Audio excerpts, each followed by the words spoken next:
Amadou Bari, je suis le directeur de Practical Action à la direction régionale de Dakar. Alors, cet atelier vise pour nous à un objectif essentiel, c'est de lancer les activités officiellement du projet qui est un projet d'appui à la résilience fondé sur la nature, avec nos principaux partenaires qui sont Gipsoar et l'École polytechnique de Thiès. Et l'objet de l'atelier, c'est justement de revenir sur les activités qui sont prévues dans le cadre de ce projet et discuter sur le contenu et puis discuter sur les modalités de mise en œuvre, s'accorder et puis pouvoir démarrer officiellement les activités qui sont prévues dans le cadre de ce projet. Alors, il faut dire qu'à la base, ce projet est un projet qui est sur la résilience climatique. Et de ce point de vue, le projet vise à trouver des solutions qui sont fondées sur la nature pour essayer de réduire tout ce qui est impact de cette crise climatique-là sur les activités des communautés, sur la résilience des communautés, sur j'allais dire les activités économiques et sociales dans la ville de Thiès et sur des communautés. Donc, partant de cela, nous allons revenir en détail sur tout ce qui est prévu comme solution à mettre en œuvre pour adresser ces différentes questions et adresser aussi également les questions que vous avez soulignées qui impactent d'une manière positive ou négative la nature et la situation de la ville de Thiès.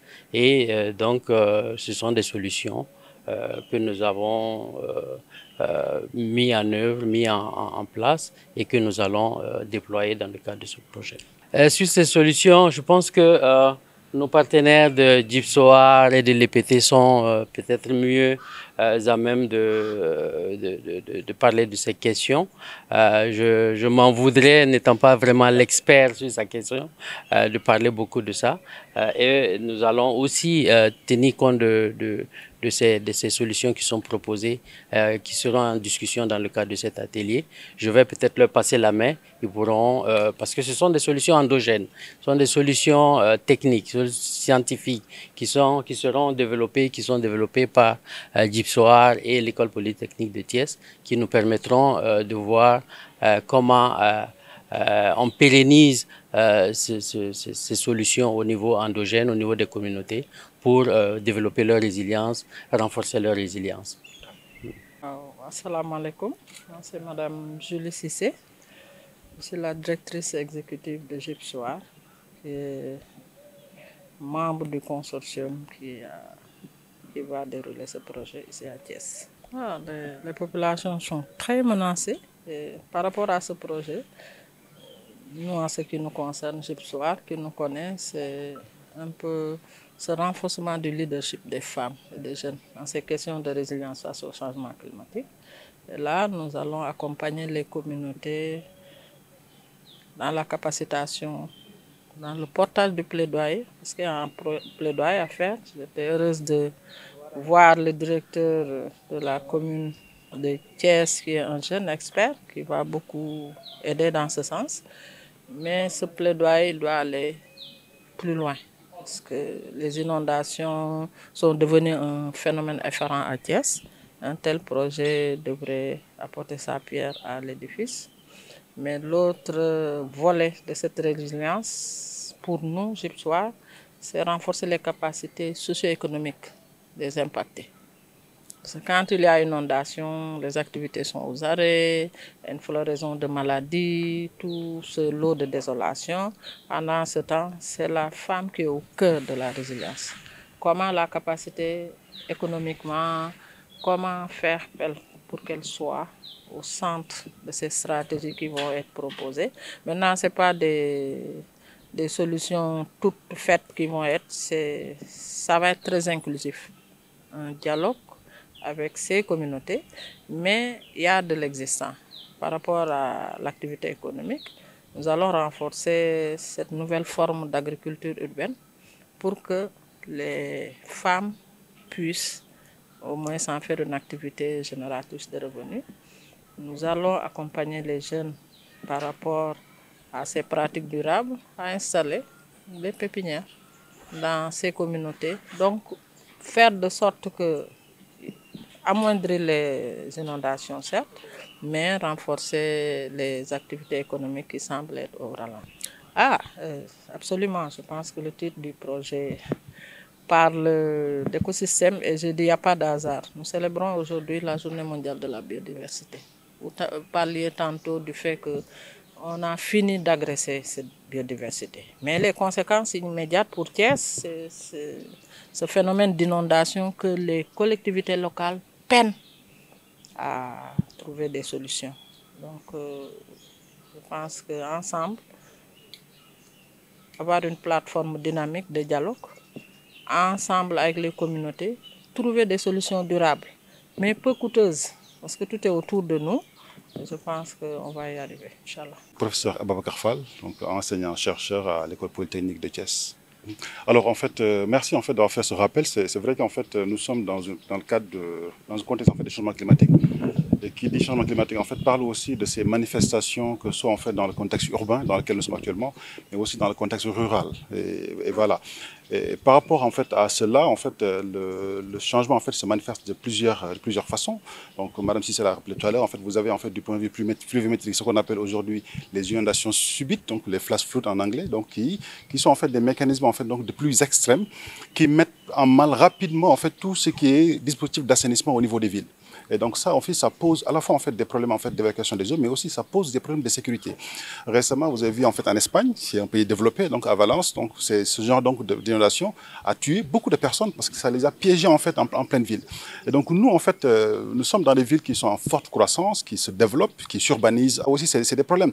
Au niveau aussi de nos zones urbaines, il fait beaucoup plus chaud. En fait, l'eau est là, ça pose des maladies. Donc voilà, il y a pas mal donc de problématiques. Et l'intérêt en fait de ce projet-là pour la ville de Thiès, et on espère en fait que ce sera le point de départ pour la résilience pour les autres régions, c'est qu'en fait, on a la chance au niveau donc de Polytechnique de développer des solutions à petite échelle, donc qui sont réplicables en fait ailleurs. Ces solutions, en fait, c'est les solutions qui permettent de remettre la nature, de remettre l'environnement au cœur des solutions. Parce que je suis dans le domaine du génie civil. Souvent, en fait, pour nous, c'est facile de venir couler du béton, mettre des ouvrages en fait de génie civil, des ouvrages d'assainissement, de ce qu'on appelle des ouvrages en dur et partir. Mais l'idée que nous avons derrière nous, c'est de dépasser ce stade en fait, de mettre en place des solutions dures, mais de construire des solutions avec les populations environnantes, des solutions douces, donc à petite échelle, dans lesquelles en fait, l'environnement aura sa place. Et c'est des solutions aussi qui pourront permettre aux populations, aux communautés, d'avoir des sources de revenus. Et donc, on sera en fait dans un système qui sera vraiment résilient donc, à partir donc, des solutions que nous avons développées. Et c'est des solutions en fait, qui relèvent donc, de l'ingénierie verte. C'est aussi des solutions donc, qui permettent en fait, donc, de créer en fait, un link entre nous, chercheurs, scientifiques, et aussi donc, les communautés, mais aussi donc, les jeunes gens qui sont sur le terrain en fait, au quotidien avec ces populations-là. Donc, ça permet vraiment, en fait, on espère arriver en fait, à trouver vraiment en fait, les bons points qui vont permettre en fait, à Thiès vraiment d'être résiliente sur ces questions d'inondation. Et à partir de Thiès maintenant, voir comment en fait, on peut répliquer ça dans les autres régions du Sénégal parce que la demande est partout valable aujourd'hui. Oui, bien sûr. Aujourd'hui, c'est au niveau de Polytechnique, en fait, il y a un pan entier en fait de notre développement dans la formation qui relève de l'environnement et du développement durable. Donc chaque année même, on a un rendez-vous important en fait sur le développement durable et comment les sciences doivent contribuer en fait au développement durable. Donc, à partir de là, en fait, nous, on le fait avec nos étudiants, on le fait aussi avec des collègues qui sont au niveau de l'école. Et c'est pas seulement en fait par exemple sur la question des inondations. Ça touche beaucoup de domaines. On vient de terminer un projet avec Pratical sur la question des déchets. Donc, et comment en fait on peut limiter l'incinération des déchets à l'édit parce que ça cause beaucoup de problèmes. Vous entrez à Thiès par l'autoroute, vous avez vu en fait les dégâts qui sont faits par la décharge. Et là, aujourd'hui, en fait, on arrive à trouver des solutions pour essayer donc de juguler toutes ces problématiques-là. Parce qu'on est conscient qu'aujourd'hui, l'ingénierie doit être verte. Si elle n'est plus verte, elle cause des problèmes. Parce que le génie civil, c'est un génie en fait, qui pollue aussi. Le bâtiment pollue.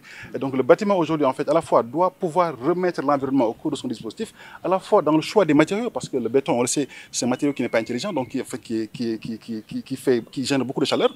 Et donc de ce fait, donc, il faut changer des matériaux, changer les techniques de construction, maintenant en fait, et voir comment en fait, avec les populations qui sont en fait, on va dire les destinataires, comment on peut construire ces solutions-là. Donc nekk jàngalekat ci école polytechnique yi nga xamante ne dañ fay tàggat ay ingénieurs voilà ci domaine yu bari mel ni génie civil génie électromécanique génie aéronautique ak génie informatique et télécommunication.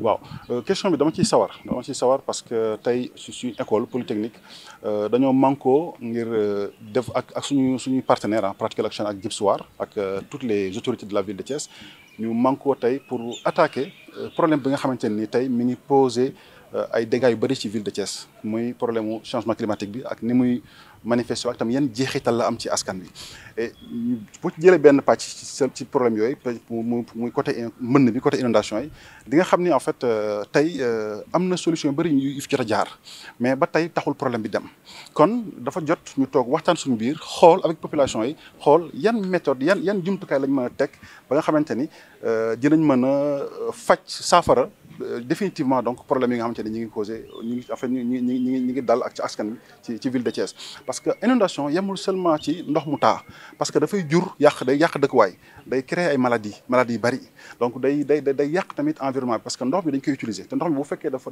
polluer dafa am ay déchets yu ci dugg da koy polluer te loolu day yàq nappe bi donc day yàq tamit mbay mi donc problème bu doy waar la léegi nag tey ñu xalaat bi ñu amoon moo ak suñu partenaire moo ñu dem indi ay saafara yu bees saafara yooyu nag dafa jël gàncax gi dafa jël alam bi nii ci lan ñu war a sukkandiku ngir trouver solution yu baaxee ndaxte solution yu njëkk yi ñu amoon yëpp dafa doon yàq alam bi di yàq gàncax bi te loolu moo ñu indi lii lépp ndax Thiès boo xoolee ci ati njëkk yi amuñu woon problème yu mel nii ndaxte Thiès li ko waroon lépp àll la woon àll yooyu da daan téye ndox mi da daan nekkoon ndox lu mu mës a taw da ko daan téye mais tey foo gis ci fu wër Thiès fàq nañ ko def ko ay dëkkuwaay léegi nag def nañ ko def ay tëli donc te yooyu yëpp tamit prévoir fi nga xamante ne ndox mi bu tawee fa lay jaar kon nag bu tawee dañuy xalaat ni kon ndox moomu di ñëw tey dafay war ñu xool yan solution lañ mën a teg ba mën ci génn te solution ñun jàpp nañ ni buñ jëlee environnement buñ jëlee alam bi buñ jëlee tamit gàncax gi woo tam population yi ñu toog suñu biir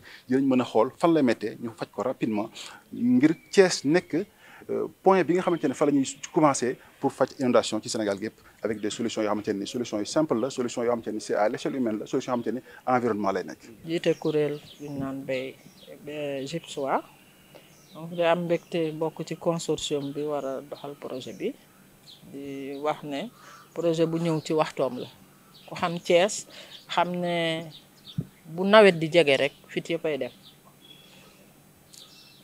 du caaginu autorité locale yi defuñu dara mais dañoo lott ci wut pàccal yoo xam ne dana jële fii jafe-jafe inondation yi donc projet bi ñu ànd seeg Practical Action ñu ko porté ak école polytechnique te du projet bu ñu jël au hasard am na ñaari projet yu ko jiitu yu wàcc dara déjà ci communauté yi projet bi day ñëw à partir de ces études mu sukkandiku ci mais ñun GIPSWAR feem bi ñu nar a indi ci projet bi mooy certes inondation yi dina am vraiment loraange bu bari bu mu def askan wi mais la vie ne doit pas s'arrêter dañu war a wut ay feem ci wàllu koom ba nga xamee ne jigéen ñi ak ndaw ñi dinañ ci gis seen bopp.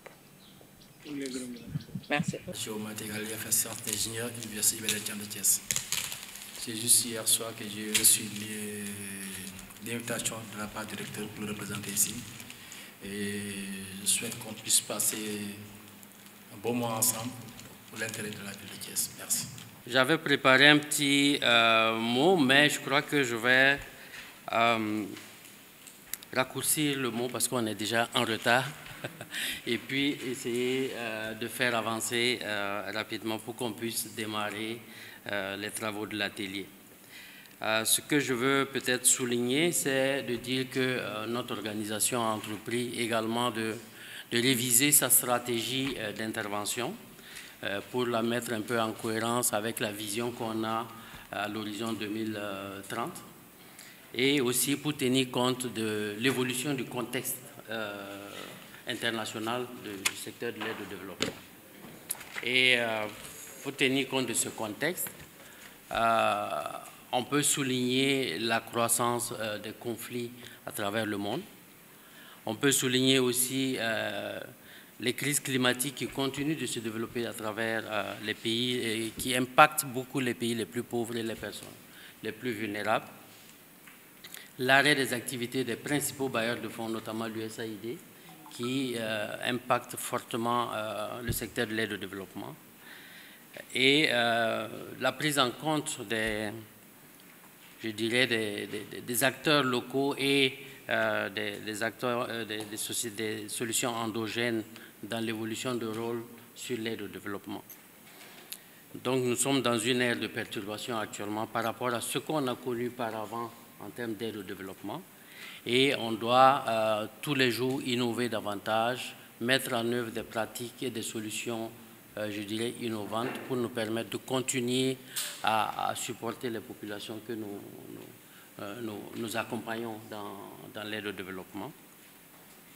Et dans cette stratégie, Pratical Action s'est focalisé essentiellement sur certains points qui portent sur l'amélioration des moyens de subsistance de ces populations, la résilience climatique, l'inclusion à tous les niveaux, le genre, l'environnement et au niveau social, et la transformation des systèmes. Ce sont essentiellement les 4 points de la nouvelle stratégie, de la nouvelle vision de Pratical Action à l'horizon 2030.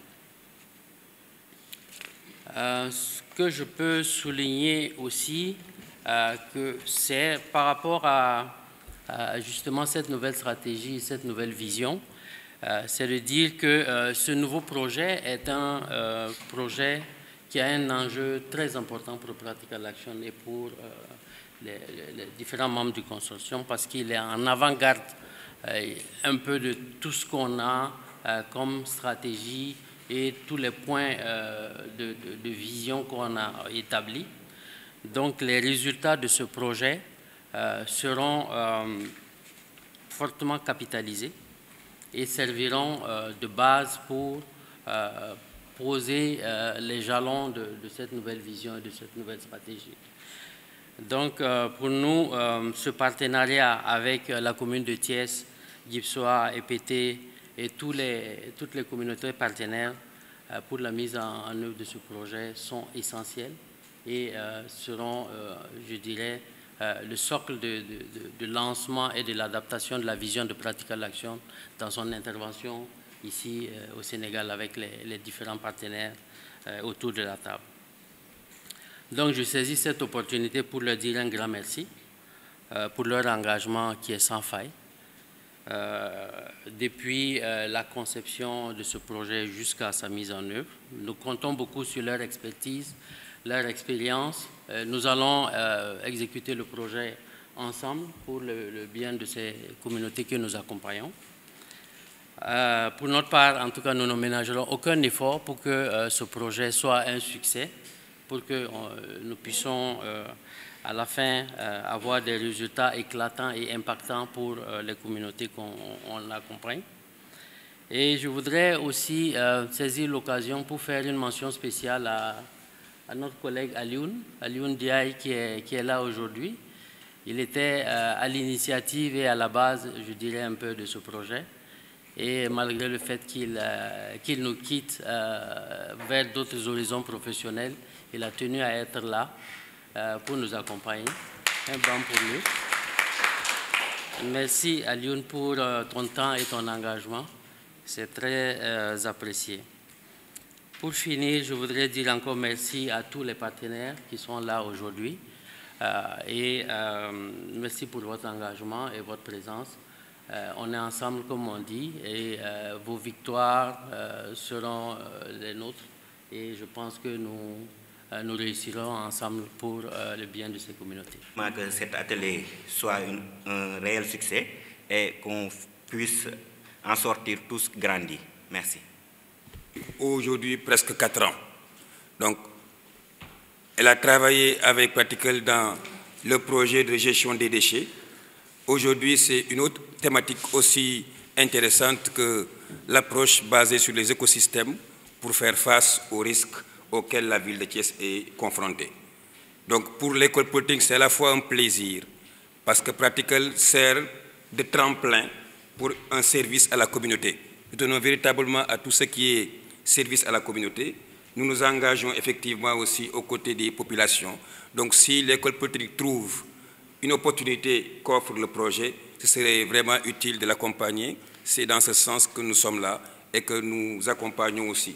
Juste vous dire que le directeur et toute l'équipe de la direction de l'école politique de Thiès s'engage effectivement à accompagner Practical Action et les autres initiatives qui rentrent dans le service à la communauté. Merci.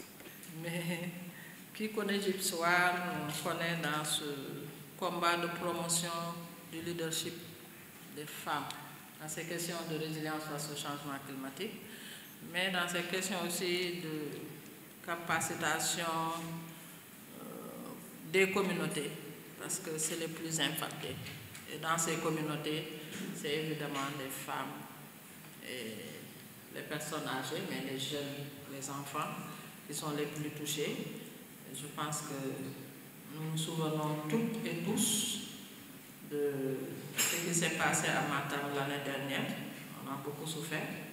Il n'y avait pas que Matam, mais Matam était sous le feu des actualités, simplement parce que on voyait comment les femmes essayaient de sortir de cet immense désarroi. Donc je voudrais dire au nom de GIPSOAR toute notre fierté et notre satisfaction à partager avec l'école polytechnique et Practical Action ce projet. Et dire notre engagement à ne ménager aucun effort pour que les communautés soient en fait les véritables acteurs de ce changement qu'on espère tant.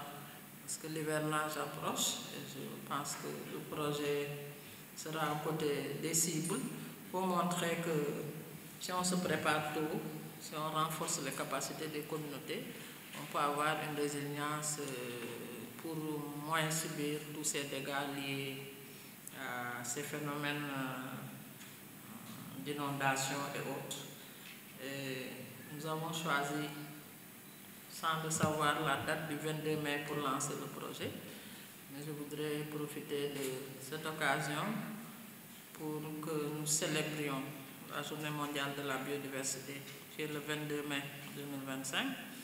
Et qui dit biodiversité, on a une bonne place parce qu'on a attaqué, on a négligé la préservation de la biodiversité qui a amené tous ces phénomènes naturels, entre guillemets les inondations, la dégradation des sols, tout.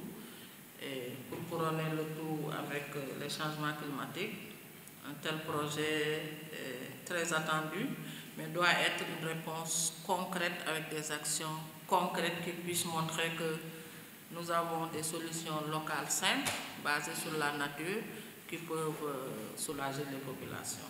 Donc je voudrais remercier vraiment Practical Action pour son ouverture, l'école polytechnique pour sa disponibilité, parce qu'on a besoin de la science, et nous exhorter au travail, parce que l'hivernage est là. Je pense que nous devons être sur le terrain, prévenir ce qu'on a à prévenir pour soulager les populations.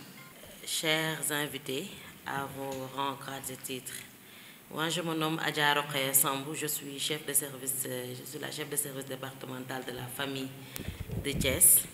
C'est avec honneur et enthousiasme que je prends la parole aujourd'hui devant vous à l'occasion du lancement du projet de renforcement de la résilience des communautés face au climat grâce à des approches sur les écosystèmes pré-CAP. Tout d'abord, je tiens à remercier et féliciter Practical West Africa et ses partenaires pour cette belle initiative louable et nécessaire qui rentre dans le cadre de la prévention des catastrophes naturelles, notamment les inondations dans la ville au sein du département de Thiès. Donc, pour ne pas trop tirer en longueur, vu que nous avons constaté un retard, en espérant que cette rencontre soit fructueuse et porteuse de changements positifs à l'endroit des communautés, surtout dans le cadre de la famille. Merci. Alors, de quoi parle-t-on? Chaque fois que je dois peut-être intervenir sur un concept, je me dis, il faudrait qu'on soit d'accord qu'on parle de ça. Donc, c'est pourquoi l'analyse conceptuelle est très importante. Donc, les solutions basées sur la nature, ce sont des actions. qui protège, qui restaure et qui gère les systèmes naturels. Pourquoi? Pour relever des défis sociétaux, en renforçant l'adaptation et en apportant un bien-être à l'humain. Donc, nous avons réussi à traduire solutions basées sur la nature en Wolof. Ce qu'on avait dit, je pense que Tata Julie l'avait retenu, et quand j'aurai terminé, je vais lui demander solution basée sur la nature en Wolof. Parce qu'elle aime à faire ses interventions en Wolof, bien que parlant un français mieux que le mien. Donc, parmi les exemples de solutions fondées sur la nature, il y a l'énergie propre. Quand on utilise des panneaux solaires, quand on utilise des foyers améliorés, le fait de faire de l'éducation à l'environnement, l'activisme des jeunes. J'ai beaucoup apprécié le mouvement Thiès en marche. Je ne sais pas si vous les avez invités, mais ils font de très bonnes choses dans le domaine. La collecte des eaux de pluie, on a des focus, des photos un peu sur cette collecte d'eau de pluie, et puis l'agriculture régénératrice, des zones qu'on a voulu habiter, et après la nature a repris ses droits, donc l'eau est revenue, parce qu'on dit « ndox du bàyyi yoonam ». Sécheresse, ça s'assèche, le lit de marigot, tu viens habiter, mais quand l'eau revient, tu sais que tu n'étais pas à ta place. Dans la littérature aussi, il y a des preuves qui montrent que ces solutions ont un impact réel, persistant sur la remédiation au changement climatique. Ça renforce la sécurité alimentaire et hydrique, ça réduit les risques d'inondation, et ça entraîne un développement social, économique, et aussi les questions de santé humaine. Et ça, c'est Louis Sen qui l'a dit dans une étude de 2016. Avant de passer, c'est un peu cet aspect sécurité alimentaire, sécurité hydrique. Quand on parvient à restaurer une zone qui recevait de l'eau, les nappes alentour remontent et les puits recommencent à avoir de l'eau, et donc ce problème d'accès à l'eau peut être assez rapidement résolu, juste à titre illustratif. Ça, un peu, ce sont les acteurs institutionnels et peut-être de terrain que nous avons rencontrés. Donc, on a été au service régional de l'environnement pour des entretiens assez poussés. Il ne s'agissait pas d'appliquer un questionnaire à ces experts, mais surtout qu'ils te parlent de leur vécu, de leurs expériences et des zones un peu qu'ils pensent qu'on pourrait visiter. L'aménagement du territoire, le service régional de la planification, l'inspection régionale des eaux et forêts, le projet d'adaptation basé sur les écosystèmes, l'ARD, Gypsoir, Tata Julie, donc, qui nous a fait tout un cours magistral sur l'importance de l'agroécologie en termes de solutions basées sur la nature, le mouvement Thiès en marche. Est-ce que l'activité que vous le faites seul ou bien vous faites travailler d'autres personnes? Donc sur 139 entretiens, en moyenne, ou bien d'environ, on était à 934 emplois, directs et indirects. Et c'est des emplois globalement dans le domaine du maraîchage. Plus de la moitié des initiatives, c'était dans le domaine du maraîchage. Beaucoup de personnes utilisent l'énergie solaire, et on a même vu des gens qui utilisaient l'énergie éolienne. Les foyers améliorés, les espaces verts et jardins publics. Donc tu vois quelqu'un qui fait un peu des fleurs et qui gagne bien sa vie, donc en entretenant un espace vert et un jardin public. C'est la même chose que ceux qui font de la fleuriculture. Le recyclage des déchets, je pense que les gens sont allés voir des gens qui récupéraient le plastique et qui un peu travaillaient dans le recyclage des déchets. C'est considéré comme des NBS. Les digues de protection, et là, il y a une ONG qui est experte dans les digues de protection, dans tout ce qui est les CRS, DRS, donc, comment on va appeler, restauration des sols et entre autres. La pisciculture, c'est une initiative qui a frappé notre attention dès le premier jour. Je vais y revenir. Les bâtiments bioclimatiques, c'est important. Je pense que là aussi, la recherche est en train de faire de très belles choses là-dedans. Peut-être qu'on n'aura plus besoin de mettre la clim. Moi, ça me rend enrhumé tous les jours, la clim. Donc, si j'ai un bâtiment bioclimatique, c'est très bien. Et le biodigesteur, comment utiliser les déchets bouse de vache, mais aussi les déchets alimentaires pour produire du gaz, méthane, c'est des initiatives qu'on a trouvées sur le terrain. Donc, on a essayé de les regrouper, de les catégoriser. Alors, où est-ce que cela se passe? D'accord, vous faites une initiative de NBS, mais dites-nous où. Et certains, c'était des terrains nus. Il y a encore à Thiès des poches où ce n'est pas habité, parce que souvent, c'est des zones inondées ou inondables. C'est là où ils font leurs activités. Beaucoup font cette activité dans leur maison. Donc, ceux qui ont de grandes parcelles peuvent faire un jardin écologique à l'intérieur. Certains dans les champs, je ne parle plus à lire, oui, d'autres à l'atelier, comme les fourneaux améliorés, et des activités dans les écoles. J'ai parlé tout à l'heure d'éducation à l'environnement. Donc, certaines écoles sont des écoles vertes, et qui dit école verte dit aussi école propre. Les jardins publics, et il y a beaucoup d'autres. Pour y arriver, il fallait d'abord battre Lat Dior, donc en 1886, pour que le chemin de fer puisse bien s'installer dans la ville. Donc en 1914, Thiès faisait 2400 habitants.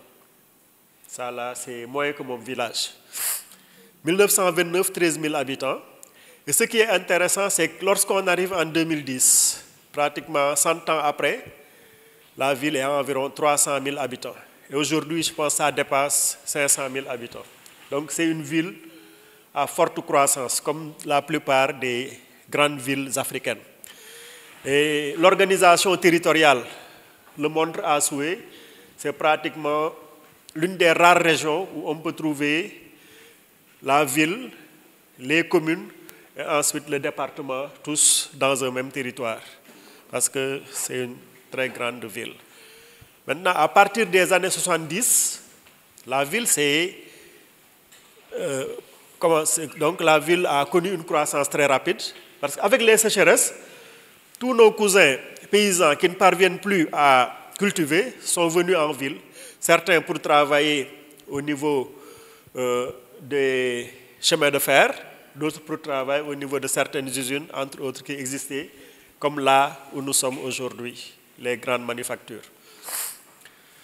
En termes de résultats de l'étude, on a voulu inventorier les solutions basées sur la nature. Merci beaucoup. Ouais. Ok. Bon, je ne vais rien pointer. Hein? Merci beaucoup. Donc, on a voulu inventorier les solutions basées sur la nature dans la ville de Thiès. Ensuite, évaluer l'efficacité et la durabilité de ce qui existe. Et maintenant, quelque chose de très important, les principaux obstacles. Pourquoi ça ne marche pas comme ça devrait l'être? Est-ce que vous êtes d'accord que ça marche? Ils disent oui, mais, comme tous les Sénégalais, hein, ça marche, mais. Et c'est ce mais-là que nous sommes allés essayer de voir. Quelqu'un me disait, tout ce qu'on dit avant le mais ne compte pas. C'est juste la pommade qu'on met. Mais quand il commence à dire mais, tends l'oreille parce que c'est maintenant qu'il va te dire l'essentiel. Alors, ce qu'on a vu en termes d'aquaculture en zone inondable, c'est réellement une stratégie, une solution fondée sur la nature. Ngent était inondé, les maisons sont parties, l'eau est affleurante, et les messieurs ont dit, mais on a de l'eau, on a de la terre, mais faisons de l'aquaculture dans ces zones inondables, au lieu de les laisser l'eau stagner et les moustiques se développer. Ils ont mis des étangs, donc, qui sont des zones tampons pendant les périodes de forte pluie. Et il y a eu des opportunités de revenus pour les communautés locales. La qualité de l'eau y est et on réduit la déforestation. Et derrière, le monsieur, il nous disait, le propriétaire de cette ferme, j'ai commencé assez difficilement, mais peut-être qu'il fait des chiffres d'affaires de plus de 1,5 million par mois. Assez faible. Donc, ils nous ont tous recommandé à nous si on pouvait avoir des formations. Et différents types de formations. Ces NBS peuvent se positionner en entreprise. Et il y a des formations qui sont données par l'OIT sur la germe, gérer mieux son entreprise. Et tous ceux qui ont suivi ces formations, ils voient leur chiffre d'affaires pratiquement doublé, triplé, parce qu'on leur donne des astuces, des éléments pour qu'ils puissent vraiment mettre en œuvre leurs activités dans les meilleures conditions. En termes de leçons apprises, ce qu'on a appris, c'est qu'il y a des initiatives qui sont nombreuses à l'échelle de la ville, mais aussi de son hinterland, de tout ce qui entoure Thiès. Et le constat majeur des porteurs d'initiatives, ils ne savent pas qu'ils utilisent les solutions fondées sur la nature. Les Wolofs disent « Kham soga djef ». Donc nous ngi djef mais khamuñu, et ça conduit peut-être à des impairs. Juste à titre d'exemple, un groupement de femmes qu'on encadre en leur parlant d'agroécologie. Mais ils voient à côté un autre groupement qui ne fait pas de l'agroécologie et qui utilise des pesticides. Mais ils voient les légumes de ces gars-là très gros, très lourds, donc ils changent de procédé en allant les suivre un peu sur ces pesticides-là. Alors, parce qu'on ne leur a pas carrément montré qu'elles sachent que c'est l'agroécologie qui est peut-être la meilleure pour la santé, pour l'environnement, pour le social et tout. Je pense que le contexte a été bien présenté, surtout avec les deux premières présentations de Touré. Et on va juste peut-être rappeler un peu, parce que comme on l'a dit, l'étude qui a été faite, ça entre directement dans le cadre de ce projet-là et ses résultats à prendre en compte. Et ce projet, ce qu'il faut comprendre, c'est un projet, on va dire, de recherche-action. Et donc, il y a beaucoup de volets recherche qui est fait, certes, mais il y aura quelques renforcements de capacités pour prendre en compte les initiatives et aussi dans le cadre du plaidoyer dans son ensemble. Donc, le contexte, comme on le connaît, c'est l'inondation. On parle d'inondation. Donc, quand on parle d'inondation, on doit comprendre que l'eau est un déterminant. Donc, l'eau, principalement, en ce qui nous concerne, c'est les fréquences de pluie. Et on a constaté d'ailleurs que ces dernières années, avec tout ce que les communications que l'ANACIM est en train de faire, on doit comprendre que c'est un phénomène qui prend beaucoup de l'ampleur. Les autres facteurs, c'est les facteurs liés à la topographie, la zone de Thiès, un plateau, une pente, ainsi de suite. Donc, ce cadre spécifique fait que également la ville qui est dans un plus ou moins une zone descendante peut recevoir la plupart des eaux qui tombent aux alentours. Et l'autre chose, c'est l'urbanisation, comme Touré l'a dit tout à l'heure. Donc la pression aussi, la pression sur les sols, l'occupation des sols. Donc plus on occupe des sols, plus il n'y a pas d'infiltration, plus également l'eau doit pouvoir circuler et aller quelque part. Donc tout cela impacte sur l'environnement global de Thiès. Donc, les facteurs tels qu'identifiés tout à l'heure, ce sont des facteurs combinés. Il ne s'agit pas de ceux-là uniquement. Il y a des facteurs sociaux qui peuvent se joindre, il y a des facteurs plus ou moins naturels, mais d'autres politiques aussi, avec ce qui est arrivé avec la destruction du plateau de Thiès. Donc tout ça, ce sont des facteurs qui viennent un peu aggraver la situation. Et comme on peut le voir ici avec cette image-là, c'est une représentation un peu, c'est une caricature, si on peut le dire, par rapport à Thiès. Et si on prend le plateau, le niveau du plateau qui est beaucoup plus élevé, quand on dit le plateau, ce n'est pas parce que c'est une zone plate, mais c'est parce que c'est un environnement de manière globale. Donc, toutes les eaux qui vont quitter le plateau vont converger vers la ville de Thiès. Et le professeur Fall le disait tout à l'heure, il y a une zone à Thiès, comme la zone d'indienne, qui est l'une des zones les plus basses et qui reçoit la plupart des eaux de ruissellement. Et donc, s'il n'y a pas vraiment d'infrastructure ou bien d'action concrète, l'impact peut être beaucoup plus grave dans cette zone-là. Et cette zone qui reçoit aussi les eaux, comment cette zone valorise les eaux des pluies globales qui tombent dans la région de Thiès. Donc le projet vient dans ce cadre-là également pour pouvoir soutenir dans les solutions qui seront proposées, surtout dans ces zones. Et pour parler un peu de la ville de Thiès, on sait globalement peine dans la gestion. Chaque année, certes, il y a des efforts qui sont faits, On ne dit pas que ce n'est pas des efforts qui sont bons, mais ce n'est pas suffisant. Est-ce que aussi les constructions comme en dur, est-ce que c'est les seules solutions qui peuvent aussi répondre à la question des inondations? Donc il faut penser aussi à des solutions alternatives, n'est-ce pas, pour pouvoir répondre de manière générale à la question des inondations. Et la solution à laquelle nous on a pensé, c'est la solution de l'adaptation basée sur la nature, sur les écosystèmes. Donc, cette approche-là, c'est cette approche qui sera développée dans le cadre de ce projet et aussi fondée sur les appréciations ou bien les techniques grises ou de construction en dur qui se font, comment essayer de combiner ces différents éléments-là pour un meilleur impact. Donc, on connaît un peu quelques avantages de ces solutions-là. Touré l'a présenté tout à l'heure, mais on doit juste montrer que ça permet globalement d'atténuer l'adaptation et aussi la préservation. Donc, il y a beaucoup de résultats probants qui ont été montrés également. Ce qu'il faut savoir aussi, ce sont des solutions qui s'appliquent, même si on dit solutions basées sur les écosystèmes, mais ça sur tous les secteurs. Donc, tout secteur qui intervient sur l'environnement, cela s'applique sur ces secteurs-là. Donc, globalement, c'est un peu dans ce cadre-là que le projet va venir intervenir pour présenter des solutions, n'est-ce pas, qui pourront réduire, atténuer les risques climatiques au niveau de la ville de Thiès et ses environs. Donc, le projet de renforcement de la résilience des communautés face aux risques d'inondation. Donc, c'est le projet qui est mis en œuvre et ce projet est, comme je l'ai dit, rappelé tout à l'heure, est financé par le Global EV Fund à travers l'UICN et avec la mise en œuvre de Practical Action de l'École Polytechnique et GISWA. Donc, c'est un projet d'environ 250 000 $ pour une durée de 2 ans et également qui sera mis en œuvre à Thiès. Bon, Thiès, oui, mais Thiès et les environs, l'agglomération, la zone périurbaine, ainsi de suite. Donc, l'objectif général de ce projet est de développer des outils et des approches pour promouvoir l'adoption et l'appropriation de l'adaptation basée sur les écosystèmes pour les inondations, la réduction des risques au niveau de la ville de Thiès.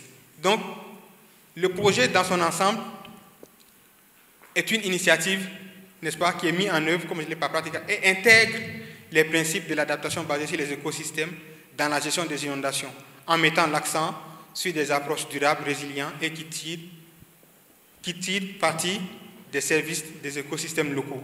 Donc, on va voir globalement les écosystèmes qui existent, dans quelle mesure le projet peut contribuer à la restauration, à faire de sorte que l'équilibre revienne, et également à valoriser autrement également ces écosystèmes pour que les populations puissent tirer profit de ces écosystèmes. Les ONG et autres, parce qu'il faut également un fort plaidoyer dans le cadre de ce projet. Donc, pour pouvoir faire cela, le projet s'est classé globalement en 4 composantes. Et la première composante est celui de renforcer les connaissances, comme je l'ai dit tout à l'heure, des parties prenantes. Donc, beaucoup d'études qui seront faites pour pouvoir apporter au moins un éclaircissement sur certaines choses au niveau de la ville de Thiès sur les inondations. La deuxième, c'est de renforcer les capacités techniques et institutionnelles pour planifier, concevoir et mettre en œuvre et maintenir des interventions intégrées. Donc, on sait qu'il y a des politiques publiques qui existent, il y a des plans au niveau des mairies dans le cadre du développement de la ville, il y a des plans d'urbanisme qui existent. Dans quelle mesure ce projet peut proposer également des solutions qui peuvent accompagner ces plans-là pour tenir compte de l'aspect environnement, changement climatique, ainsi de suite. Et l'autre composant, c'est la résilience des communautés. Donc, un volet essentiel, n'est-ce pas, par rapport à cela, avec beaucoup de renforcement des capacités des communautés, de sensibilisation qui seront faites. Et la dernière composante, c'est de s'assurer de la durabilité, bien entendu, l'appropriation, et à savoir les gens, que les bénéficiaires puissent avoir une meilleure connaissance de ce projet et s'approprier. Et dans ce cadre-là, il y a beaucoup de publications aussi qui se feront et beaucoup de partages ateliers qui seront organisés pour partager les données. Donc, pour aller un peu plus en profondeur, on va regarder un peu les activités pour chaque composante. Et il y a une série d'activités, comme vous pouvez le comprendre, selon les résultats intermédiaires qu'on a. Donc, les produits de connaissances sur les risques d'inondation et la vulnérabilité des communautés sont mis à jour et partagés. Donc, pour cela, comme je l'ai dit, études, évaluation, diagnostic, donc une série d'activités qui se feront pour accompagner, n'est-ce pas, cela. Et donc, il y a beaucoup d'initiatives avec ABE, l'ADT, OVIV, ainsi de suite, qui existent. Il y a des initiatives communautaires également avec Thiès Vert et Thiès en marche, ainsi de suite. Donc, il y a beaucoup d'initiatives qui existent. Donc, comment s'associer également à ces initiatives-là et voir comment ils font. Et il y a des initiatives également, comme des projets même que Practical Action met en œuvre dans le cadre des inondations ici à Thiès. Ce n'est pas le seul projet que Practical met en action, mais il y a d'autres projets. Donc, ces projets-là, comment ces projets également contribuent par ailleurs aux initiatives de solutions fondées sur la nature. Ils peuvent vraiment contribuer à cela suite aux recommandations des différentes études qui ont été faites. Déjà, avec l'étude que Touré a fait, on a vu beaucoup de recommandations déjà. Donc, ces recommandations seront prises en compte maintenant dans le cadre des remboursements de capacités qui se feront, n'est-ce pas? Développer une réserve nationale d'experts pour l'expansion. Donc, c'est de pouvoir créer aussi un réseau. Déjà, il y a des réseaux qui existent. Pas forcément recréer un autre. Autour de ces réseaux-là, s'associer également comment pour pouvoir développer des initiatives et partager également dans les autres réunions. Parce que ce n'est pas seulement à Thiès qu'il y a des inondations. Et cette approche également peut servir également à d'autres zones au niveau du Sénégal. Le deuxième output, un cadre réglementaire des risques d'inondation et des ressources en eau est mis en place. Donc, ici, ce qu'il faut comprendre, c'est les initiatives qu'on développe. Donc, développer des liens directrices pour la gestion intégrée sur le plateau de Thiès, par exemple, et faciliter aussi le développement des cadres nationaux intégrés, la gestion des risques d'inondation. Donc, faire toujours le plaidoyer pour que vraiment on puisse prendre en compte cette question inondation, changement climatique, inondation, écosystème, ainsi de suite, pour pouvoir proposer des solutions vraiment qui sont durables. Pour l'objectif global, c'est de pouvoir atteindre environ 25 000 populations, dont 600 directs à travers les formations, les sensibilisations qu'on fera, n'est-ce pas? Et une bonne partie est réservée aussi aux femmes et aux jeunes, n'est-ce pas, qui développent beaucoup d'initiatives dans le cadre de ce projet-là. Dans l'étude que, comment dirais-je, Touré a fait, on a vu qu'il y a une bonne partie des hommes, ou bien la majorité des personnes qui ont été enquêtées étaient des hommes. Et donc, le projet doit pouvoir aussi faire de sorte que les femmes, ou bien les contributions des femmes puissent être valorisées également dans le cadre de ce projet. Et l'autre partie, c'est les acteurs, les décideurs, n'est-ce pas, pour pouvoir vraiment intervenir, agir, impacter dans son ensemble de projets. Il s'agit des autorités locales, les universités, les services techniques, n'est-ce pas, les ONG, et donc tous ces acteurs-là seront dans le cadre de ce projet pour pouvoir proposer des solutions. Ce qu'il faut savoir, il y aura donc beaucoup de rencontres qui se feront avec ces acteurs pour pouvoir toujours proposer des solutions, analyser la situation à travers les études qui ont été faites, ainsi de suite. Chaque fois, il y aura des ateliers, beaucoup d'ateliers qui seront organisés dans le cadre de ce projet. Donc, pour parler un peu du consortium, avant de terminer, il s'agit de 3 parties. Practical Action, n'est-ce pas, qui a une expérience avérée dans les risques climatiques en Afrique, au Sénégal. Et au Sénégal, spécifiquement, on travaille sur les inondations depuis 2021. Et c'est à Thiès. Et il y a d'autres projets également que nous avons menés dans le cadre de la résilience climatique, encore à Thiès, à Kaffrine et aussi dans la sous-région, n'est-ce pas? Il y a l'école polytechnique, qui est une école vraiment très respectée dans le cadre de l'innovation, des initiatives, pour pouvoir accompagner les populations, surtout dans le cadre de la gestion des inondations. Et comme le professeur Fall l'a dit, il y a un nouveau paradigme de la formation des ingénieurs en génie civil et autres pour prendre en compte les questions liées à l'environnement, à l'écosystème, dans le cadre des solutions qui sont développées ou bien qui sont proposées. Et donc, c'est un acteur vraiment important. Donc, ils ont également plusieurs expériences dans le cadre des projets de ce genre que juste on en a évoqué juste un seul avec l'assainissement et le climat. Et l'ONG partenaire qui est JSOAR, qui est une organisation qui promeut le développement économique et social et culturel des femmes Et pour finir, on va se donner la main pour qu'on se rejoigne parce que c'est un enjeu mutuel.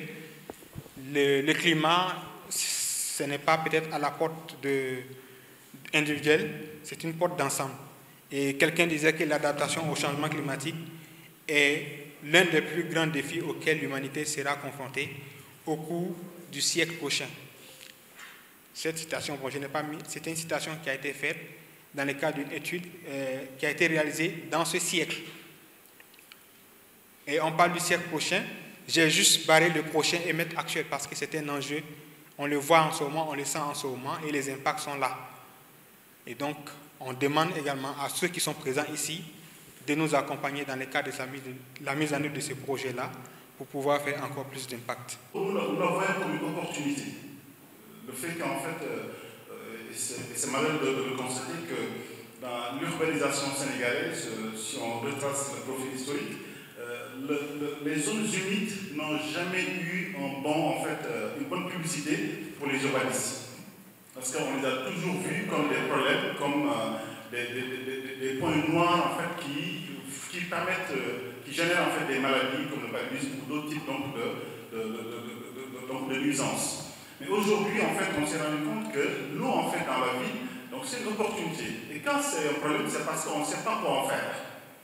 Si on regarde, par exemple, au niveau de Thiès, au niveau de Guingues, par exemple, aujourd'hui, il y a, sur une zone qui est endémique, là, la nappe à fleurs, il y a des activités qui se développent autour de la pisciculture, et qui montrent qu'il y a une opportunité, en fait, si elle est bien construite, si elle est bien, en fait, encadrée. Donc, l'opportunité ici pourra se traduire par l'accès en fait à la ressource, par exemple, pour des communautés qui n'ont pas souvent accès donc, à ces moyens de production. Et ça se voit aussi sur l'étude en fait, de Ndong Touré, où là, on voit par exemple que la plupart donc, de ces activités-là sont masculines, parce que, il faut aussi le dire, les femmes n'ont pas malheureusement accès en fait, comme les hommes aux moyens de production, surtout en zone urbaine. Et il faut aussi relativiser donc, ces activités-là, parce que nous sommes en zone urbaine dense, donc la survie même de ces activités-là est menacée. Et donc l'enjeu, c'est vraiment en fait que les politiques publiques, les politiques locales, nous savons qu'elles sont conscientes de l'importance de ces problématiques-là, mais qu'on puisse en fait vraiment les engager dans les documents d'objectifs, dans les documents d'urbanisme, pour essayer vraiment en fait d'avoir dans la ville un foncier naturel, un foncier environnemental, un foncier qui permettra en fait donc la prise en compte réelle de l'environnement. Pour nous, en fait, voilà, qui sommes au département du génie civil de répéter, c'est vrai que quand on parle d'inondation, pour l'ingénieur du génie civil, c'est rapide en fait de trouver une solution. On peut le faire rapidement, une solution dure, en béton, voilà, classique. Et là, en fait, on l'a déjà fait partout au Sénégal. Là. Mais nous sommes quand même dans une phase en fait climatique qui impose de reconsidérer donc notre position par rapport à l'environnement. Parce qu'aujourd'hui, en fait, nous formons nos étudiants, c'est vrai qu'avec toutes les techniques en fait de génie civil, mais avec quand même un complément qui doit leur amener à, quand il y a possibilité d'avoir une solution alternative, une solution écologique, de faire la promotion de cette solution au lieu donc de la solution conventionnelle qu'on a souvent utilisée en fait dans nos villes et qui parfois donc pose problème. L'exemple le plus simple, le plus patent, c'est qu'aujourd'hui la plupart des gens investissent des millions, 20 millions, 30 millions dans une maison, mais dorment à l'étage parce qu'il fait chaud dans la maison.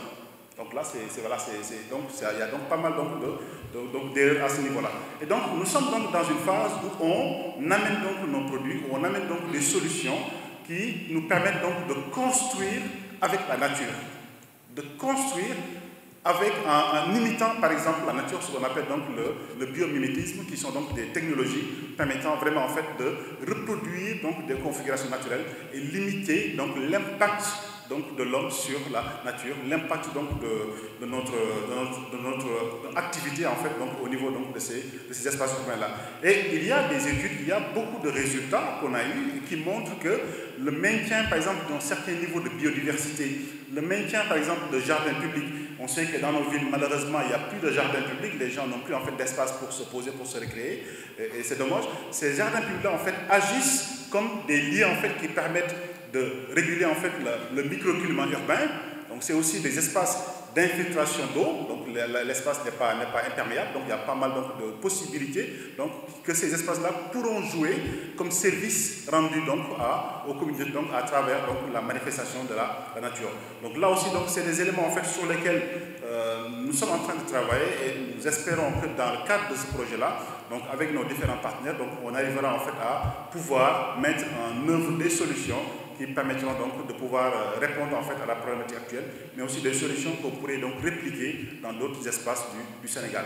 Merci aux membres du consortium qui constituent ce projet pour les inputs et la mise en œuvre de ce projet. Ce que je voudrais souligner aussi, c'est qu'il y a beaucoup d'expertise et de connaissances autour de cette question dans la salle et même en dehors. Il y a une volonté claire et un engagement qui existe à vouloir adresser cette problématique.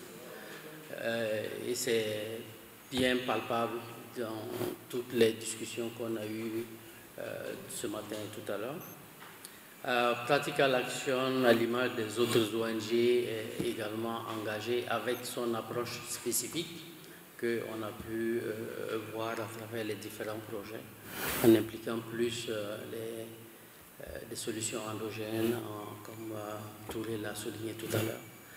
Et c'est dans la démarche, dans le principe de Practical Action, d'agir ainsi. D'autres ont d'autres manières de faire de manière spécifique.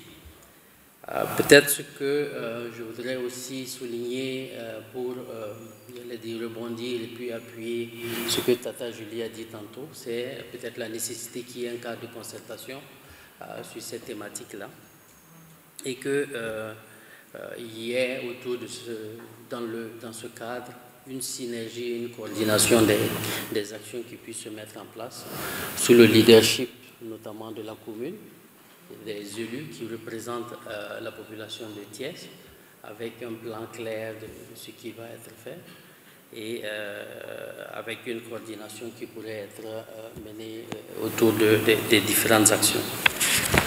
Nous, sûrement en complémentarité, il y aura sûrement des besoins à apporter ou surtout sur les aspects juridiques comme Touré l'a souligné tantôt, de manière à trouver aussi des solutions endogènes qui sont viables, qui sont techniquement viables, faisables et financièrement soutenables par les populations.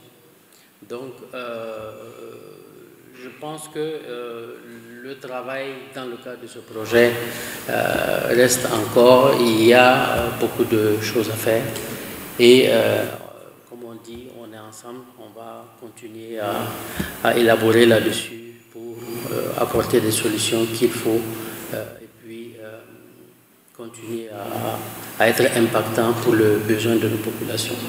Donc merci à tous et